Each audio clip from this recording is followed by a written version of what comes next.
yakni posisi split kaki 90 derajat yang hal tersebut memancing perhatian semua orang tidak terkecuali anak kecil Bantangul ini.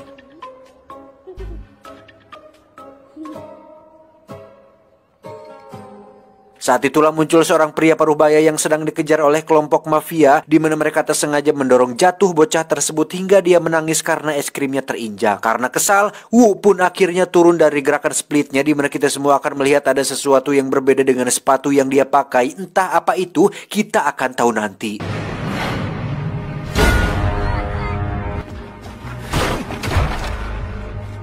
Wu pun akhirnya menghampiri kelompok mafia tersebut dan bertanya tentang siapa orang yang telah menginjak es krim si bocah ini. Karena tidak kooperatif, mulailah Wu menghajar satu persatu dari mereka, di mana pukulan dan tendangannya sangat-sangat kuat sampai-sampai membuat musuh-musuhnya terlempar jauh tapi tidak sejauh Sing di film Kung Fu Hustle.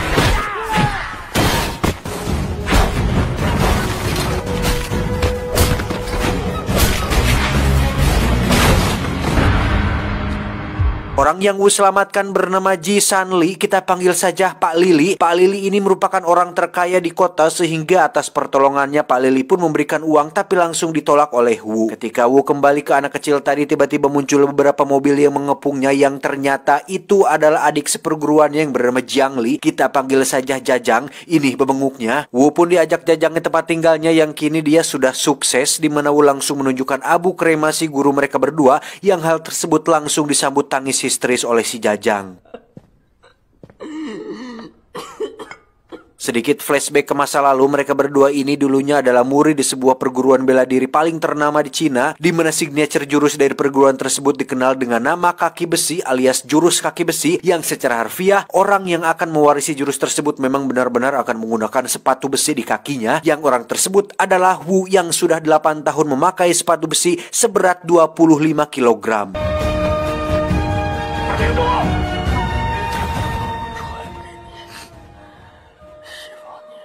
Jajang sendiri sebenarnya punya pengalaman pahit dengan sang guru, oleh karena dia ketahuan mencoba mencuri sepatu besi karena iri dengan Wu yang ditunjuk sebagai pewaris jurus tersebut.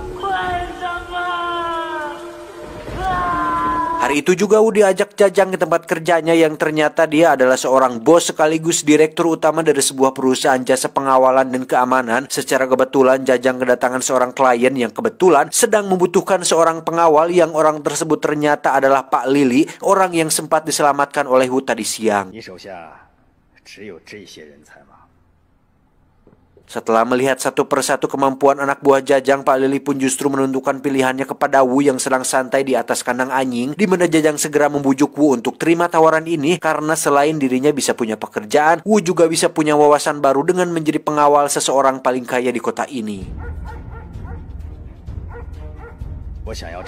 Di mobil, Pak Lili pun mengungkapkan alasan kenapa dia memilih Wu. Pertama, karena Wu sudah menyelamatkannya. Kedua, dia melihat bahwa Wu adalah orang yang sederhana dan tidak akan neko-neko. Wu pun diajak Pak Lili ke sebuah nightclub untuk menjemput putri semata wayangnya yang akan dijaga oleh Wu, di mana saat teman prianya bertindak rese, Wu pun langsung membereskannya dengan cepat.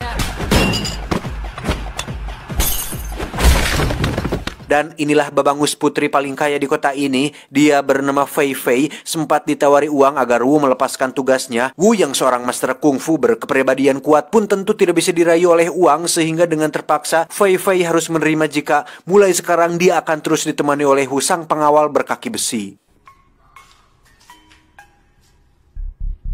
每天枪林弹雨九死一生，你有几条命陪我玩啊？城里很危险的，回山里吧。 Malamnya Fei Fei sengaja menyuruh temannya untuk menggoda Wu, namun dengan iman yang kuat dan beban ekonomi yang berat membuat Wu tak sempat untuk memikirkan hal-hal tidak penting seperti ini, karena ketika sudah fokus pada satu tugas, dia akan melakukan tugasnya dengan baik tanpa mencela-mencela kemana-mana. Keesokan paginya ketika sarapan, Wu pun menetap curiga kepada para pelayan restoran, di mana Wu langsung mempiting salah satu waiter oleh karena telah menuangkan wine yang tanggalnya sudah kadaluarsa. Entah apa yang ada di pikiran Wu saat ini, dia tiba-tiba masuk ke toilet wanita dan mengagetkan Fei Fei ketika dia sedang modal, di mana saat Wu akan membawanya ke mobil, tiba-tiba muncullah beberapa orang yang menantangnya bertarung, sehingga ketika dia sedang disibukkan, Fei Fei pun diculik dan dibawa oleh sebuah mobil yang misterius.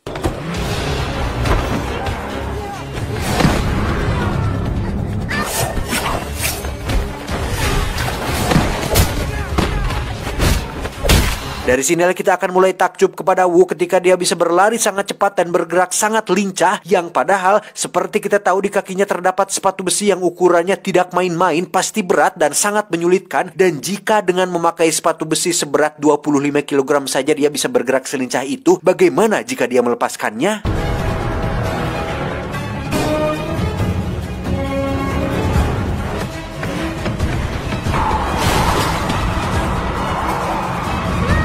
Wu pun berhasil menyusul mobil si penculik dan berdiri menghalangi jalannya, yang bukannya menghindar, Wu justru berlari ke arah mobil tersebut dan...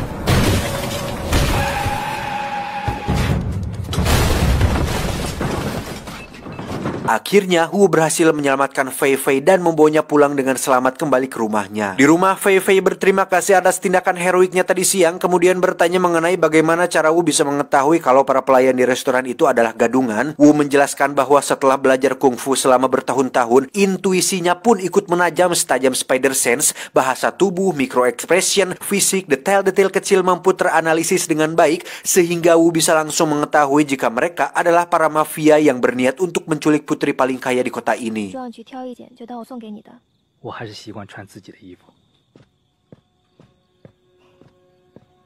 Singkat cerita, Wu pun dipanggil oleh Jajang ke sebuah tempat. Di situ Jajang meminta Wu untuk berhenti bekerja sesuai dari perintah bos besar mereka. Ketika ditanya kenapa, Jajang hanya menjawab, "Lakukan saja, kau tidak akan mengerti." Karena sudah diberi amanah oleh Pak Lili untuk menjaga Fei Fei sebaik mungkin, Wu pun menolak menuruti perintah dari Jajang, yang hal itu membuat Jajang mulai merasakan ada emosi dan kekesalan. Karena sudah kepalang nafsu, Jajang pun mengungkit tentang jurus sepatu besi yang diberikan oleh guru mereka berdua, mengatakan jika mendiang guru telah pilih kasih dan mewariskan jurus kaki besi kepada Wu hanya gara-gara Wu adalah murid kesayangannya.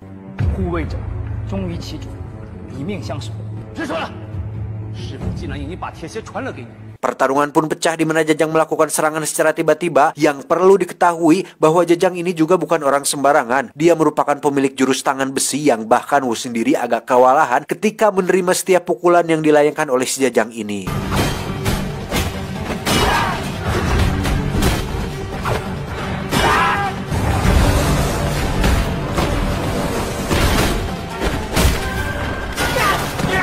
Ketika Wu sudah mengeluarkan tendangannya, di situ kita bisa melihat keringat mengucur dari dahi si Jajang, pertanda dia merasakan takut akan jurus kaki besi yang melegenda itu, sehingga karena terlanjur malu, Jajang pun memutuskan tali persaudaraan mereka dan tak akan pernah membantu apa-apa lagi jika Wu mengalami kesulitan.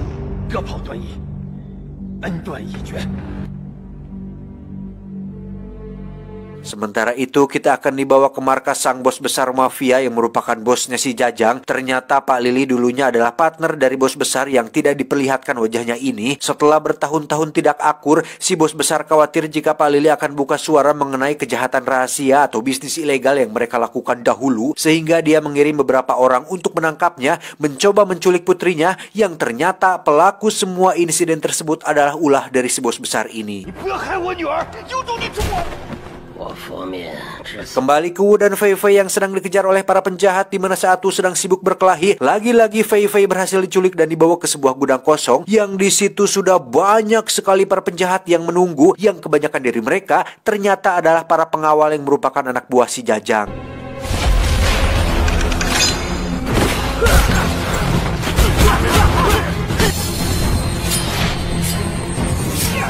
Meskipun memiliki jurus kaki besi dengan sepatu besi di kakinya, Wu tetap saja kewalahan jika harus menghadapi mereka semua sekaligus. Apalagi para penjahat yang dikirim kali ini bukan penjahat sembarangan, melainkan para pendekar yang memiliki keahlian masing-masing, sehingga cukup sukar bagi Wu untuk bisa mengalahkan mereka semua sekaligus.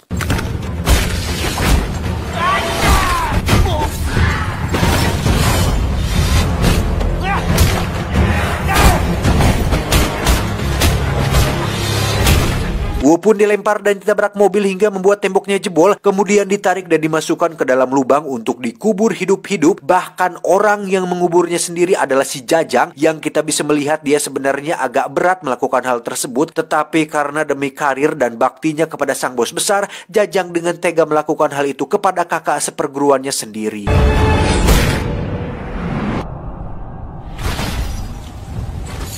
Dengan kekuatan air hujan yang membuat tanahnya menjadi lembek, Wu pun bangkit dari kubur dan berteriak mengarah ke langit, pertanda dia sudah sangat kecewa kepada adik seperguruannya yang tega berniat membunuh saudaranya sendiri.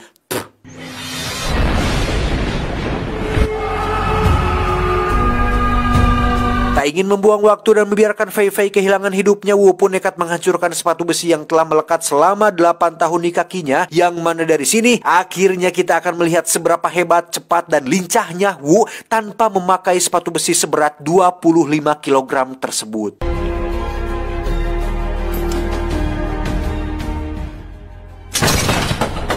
Dengan mengenakan jas rapi punya Pak Lili, juga kacamata yang dibeli dari pasar Cikurubuk, Wu pun berjalan dengan pededednya dengan gerakan yang di slow motion, yang pada saat bersamaan atau pada saat sudah berada di markas si Jajang, Wu langsung disambut oleh ratusan anak buah Jajang yang siap untuk menghajarnya ramai-ramai.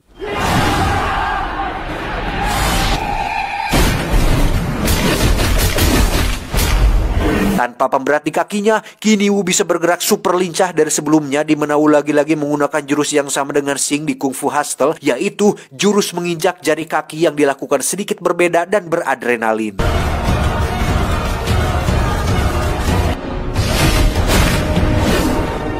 Pasukan yang terus bermunculan tetap tak mampu menumbangkan seorang Wu, bahkan tameng sekalipun langsung dibuat penyo karena saking keras dan kuatnya cokor si Wu ini.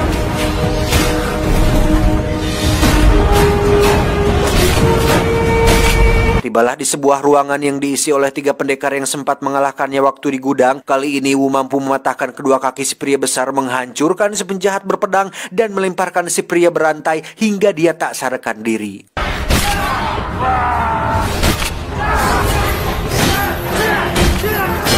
Tibalah di ruangan utama sang bos besar yang di situ ada semua orang termasuk Jajang. Melihat bebenguk sang bos besar, Wu pun langsung menunjukkan tanda lahir di tangan kirinya, yang hal tersebut langsung membuat si bos besar terkejut karena ternyata Wu adalah anak kandung si bos besar yang sempat dibuangnya waktu masih kecil.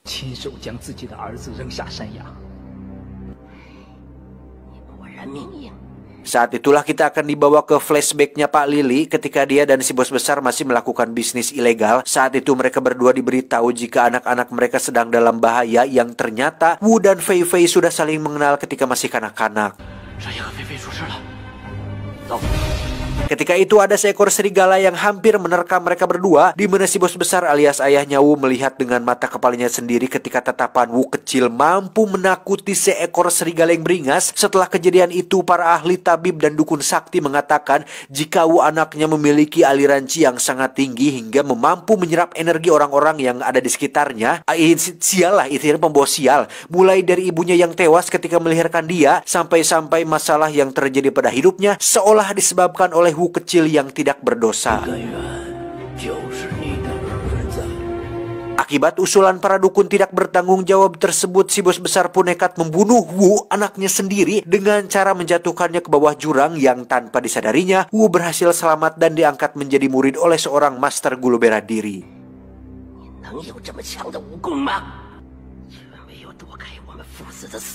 Kembali ke situasi sekarang, di mana saat Wu akan ditembak, Jajang dengan cepat mencegahnya, bukan karena sudah berubah atau ingin menyelamatkannya, tetapi lebih ke tidak terima jika dia mati sebelum bisa bertarung dengannya. Karena saat ini Jajang sudah mengenakan sebuah iron gauntlet atau sarung tangan besi sesuai dengan jurus yang dikuasainya, yaitu jurus tangan besi.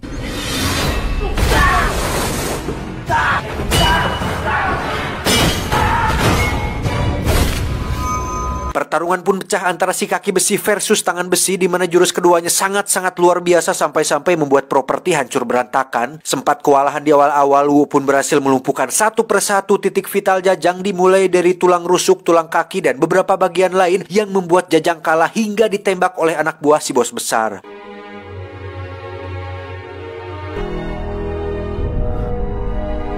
Tak lama setelah itu, anak buah pun menembak Wu tepat di dada sebelah kiri yang sudah pasti mengenai jantungnya. Namun tiba-tiba